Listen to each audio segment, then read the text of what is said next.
দেশের জনগণের জীবন উন্নয়ন করাই বিএনপির আগামী দিনের রাজনীতি বলে মন্তব্য করেছেন দলটির ভারপ্রাপ্ত চেয়ারম্যান তারেক রহমান। তিনি বলেন, আমরা মনে করি জনগণই বিএনপির সব রাজনৈতিক ক্ষমতার উৎস। জনগণের রায়ে বিএনপি রাষ্ট্র পরিচালনার দায়িত্ব পেলে আমরা যত দ্রুততার সঙ্গে সম্ভব আমাদের পরিকল্পনাগুলো বাস্তবায়নের কাজ শুরু করব। সোমবার বিকেলে জাতীয়তাবাদী যুবদলের আলোচনা সভায় এসব কথা বলেন তিনি। তারেক রহমান বলেন, কথার মালার রাজনীতি মানুষ আর চায় না। একজন রাজনৈতিক কর্মী হিসেবে আমি যেমন বুঝি, এখানে প্রত্যেকটি মানুষ অনুধাবন করেন বাংলাদেশের জনগণ পরিবর্তন চায় এখন।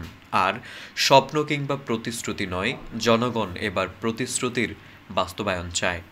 তিনি বলেন, বিএনপি জনগণের সেই আকাঙ্ক্ষা ধারণ করেই আগামী দিনের রাজনৈতিক কর্মসূচি প্রণয়ন করছে। আমাদের নেতাকর্মী, আমাদের দলের ভেতরে, দলের বাইরে বিভিন্ন বিশেষজ্ঞ যারা আছেন তাদের সঙ্গে বিভিন্ন বিষয়ে আলোচনা করেছি, কাজ করছি। আমাদের আগামী দিনের নীতি জনগণের জীবন উন্নয়নের রাজনীতি, দেশে বিদেশে কর্মসংস্থান সৃষ্টি এবং নিরাপদ কর্ম পরিবেশ নিশ্চিত করা হবে আমাদের রাজনীতির অন্যতম মূল লক্ষ্য। তারেক রহমান আরও বলেন, তবে সারা দেশে জনগণের কাছে বিএনপির পরিকল্পনাগুলো পৌঁছে দিতে হবে, কারণ জনগণের রায় আমাদের প্রয়োজন, জনগণের সমর্থন আমাদের প্রয়োজন, জনগণের সহযোগিতা আমাদের প্রয়োজন মানুষের জন্য নেওয়া এসব কর্মসূচি বাস্তবায়নের জন্য।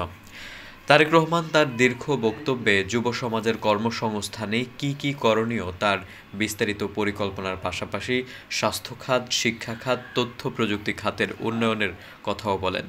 যুবদলের নেতাকর্মীর উদ্দেশ্যে তিনি বলেন, বিগত ১.৫ দশকের ফ্যাসিবাদী বিরোধী আন্দোলনে যুবদলের নেতাকর্মী নির্যাতন, নিপীড়ন উপেক্ষা করেও রাজপথে আন্দোলনে সক্রিয় ছিলেন।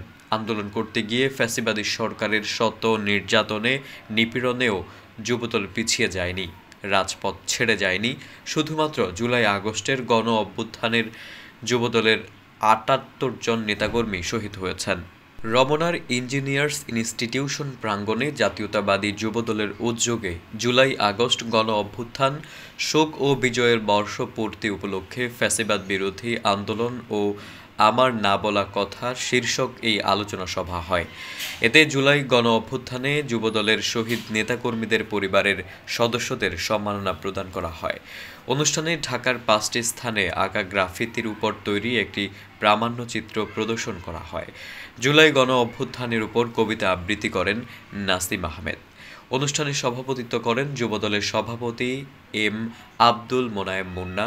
সাধারণ সম্পাদক নজরুল ইসলাম নয়নের সঞ্চালনায় আলোচনা সভায় বক্তব্য দেন বিএনপি মহাসচিব মির্জা ফখরুল ইসলাম আলমগীর, স্থায়ী কমিটির সদস্য মির্জা আব্বাস, ভারপ্রাপ্ত চেয়ারম্যানের উপদেষ্টা মেহেদী আমিন, মানবাধিকার কর্মী সৈয়দ আবদুল্লাহ, যুবদল নেতা রবিউল ইসলাম নয়ন, দীর্ঘদিন গুম হয়ে থাকা advocate Sohel Rana, July August অভ্যুত্থানের হাসপাতালে জরুরি বিভাগের চিকিৎসক সায়েম আল মনসুর ফয়েজি, শহীদ মোসলে উদ্দিনের ছেলে আপন, ইয়াহিয়া আলীর মেয়ে তাইয়েবা খাতুন, হাফিজুর রহমান সুমনের স্ত্রী বিধি আক্তার, নাদিম মিজানের স্ত্রী তাবাসসুম আক্তার নেহা, আহত কর্মী আমিনুল ইসলাম ইমন প্রমুখ।